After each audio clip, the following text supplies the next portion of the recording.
क्या चल रहा है देश में आजकल।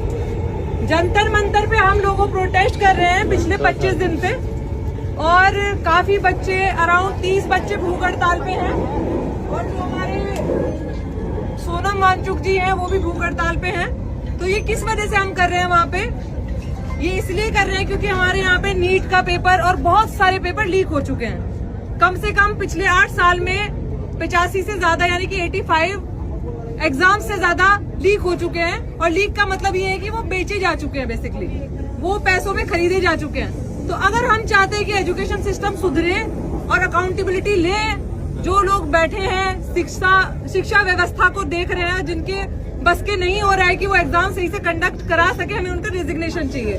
तो फिलहाल जो हमारे शिक्षा मंत्री जी है धर्मेंद्र प्रधान जी, वो पेपर हमारे सही से ऑर्गेनाइज नहीं करवा पा रहे हैं और उनके रहते पेपर लीक हो रहे हैं। तो उसके लिए ही हम वहाँ पे धरना प्रदर्शन कर रहे हैं। तो हम चाहते हैं आप लोग भी हमें ज्वाइन करें, क्योंकि हम पिछले 25 दिन से सरकार को ये कहने की कोशिश कर रहे हैं कि ये चीजें गलत हो रही हैं, और अगर कोई इंसान एग्जाम कंडक्ट नहीं करवा पा रहा है, जो कि उनका मेन काम है, तो उनको हटा के आप किसी और को उस पोजीशन को दे दीजिए, मतलब उनका हमें रिजाइन चाहिए। तो वो ये नहीं कर रहे हैं, तो उसी चीज को हमें सुनाने के लिए उनको, क्योंकि वो सुन नहीं पा रहे हैं, तो हम संसद जा रहे हैं 20 तारीख में, यानी कि 20 जुलाई को 9 बजे जंतर मंतर से। एक बार गलती होती है, 2 बार गलती होती है, लेकिन 5 सालों में 85 बार गलती हुई है, और कम से कम 90 बच्चों ने सिर्फ नीट के लिए आत्महत्या की है। तो मतलब ये सीधे तरीके से एक मर्डर है कि आप पेपर लीक कराओ और उसके बाद बच्चे डिप्रेशन में आके अपना खून कर ले।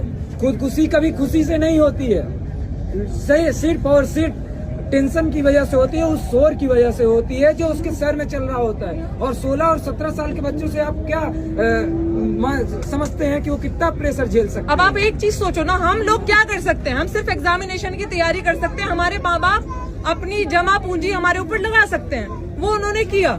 और उसके बाद भी अगर हमारी जो शिक्षा व्यवस्था है वो सही से एग्जाम कंडक्ट नहीं करवा पा रही है, तो वो किसका फेलियर है? हम यहाँ पे सब बैठे हैं, अगर हम ऑफिस में काम कर रहे हैं, suppose we are not able to do our work, suppose उन्होंने कुछ काम दिया, एक बार हम फेल होता है, 2 बार फेल होता है, this is not 1 time, this is more than 85 times happened, so it is not a mistake.